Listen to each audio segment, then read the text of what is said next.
سلام علیکم ګرانو دوستانو. نن به زه تاسو ته د رشید خان په هکله باندې یو خبر درکړم چې رشید خان پاکستان سوپر لیګ کې خپل چا پرېښود او د لاهور کرنډر ټیم لپاره دغه اخرنۍ لوبه هم ګټلې ده. که تاسو هم د رشید خان مینوال یاستئ نو دغه ویډیو هم درسره حتما لایک کړئ او لاندې په کامنټ کې رشید خان زنده‌باد درسره ولیکئ. زه به تاسو ته ووایم چې رشید خان نن دغه اخرنۍ لوبه په پاکستان سوپر لیګ کې ترسره کړله. دغه د اسلام آباد یونایټډ ټیم سره لوبه یې وله، یعنې رحمان الله ګوربز دوی ټیم سره دوی لوبه ترسره کړله چې په دغه لوبه کې لاهور کرنډر ټیم اول بیټینګ ترسره کړ. 198 رنزه ټارګټ یې دغه اسلام آباد یونایټډ ټیم ته ورکړی و چې د دوی لپاره هیري بروک په نوم باندې یو خارجي لوبغاړی و. سلیز یې ورته ووهله، یعنې ډېر ښه بیټینګ یې ورته ترسره کړه. او که موږ د دغه اسلام آباد یونایټډ ټیم چې کوم د ګوربز دوی دغه کې ظهیر خان پاکتین هم نن لوبېدلی و.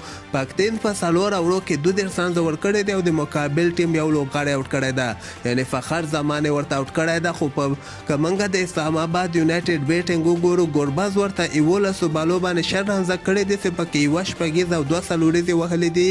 او دغسې ګوربز بیا خپله ویکټه له لاسه ورکړه. دغې نه علاوه بل یو لوبغاړی دومره خاص بیټینګ یې ترسره نه کړه. دغه ټول ټیم یې 131 پورې دغه رنزونه رسولي او ټول اورونه ختم سوي دي. 9 لوبغاړي ورته د رشید خان دوی ټیم یعنې آوټ کړي دي چې په دغه کې شاهین شاه افریدي 2 لوبغاړي آوټ کړي دي، زمان خان هم 2 لوبغاړي آوټ کړي، حارث رؤف هم 2 لوبغاړي آوټ کړي. او د رشید خان بولنګ ته تاسو فکر وکړئ، 4 اوورو کې صرف 19 رنزه ورکړي او د مقابل ټیم یعنې د ګوربز دوی ټیم 2 مهم لوبغاړي ورته رشید خان آوټ کړي دي. او دوی رشید خان ته په دغسې وخت کې اورونه ورکول چې کله بیټسمنان به سیټ ول، یعنې اعظم خان تاسو وګورئ تېره لوبه کې 15 رنزه کړي وو. نن د رشید خان له خوا نه دومره په اسانۍ سره آوټ سو. او دغې نه علاوه یو بل لوبغاړی هم رشید خان ورته آوټ کړ چې ډېر زبردسته بولنګ یې ترسره کړه. دغه د رشید خان هغه تېره ورځ چې کومه لوبه ترسره سوله هغه کې 4 لوبغاړي آوټ کړي ول او دغه کې ورته 2 مهم لوبغاړي آوټ کړل. او دغه سره لاهور کرنډر ټیم ډېر غټ مارجن باندې یعنې 6 رنزو باندې دغه مهمه لوبه ګټلې ده او د سر ګروپ 2یم مقام یې ترلاسه کړی دی، یعنې د دوی لپاره اوس یو بل چانس هم شته ده.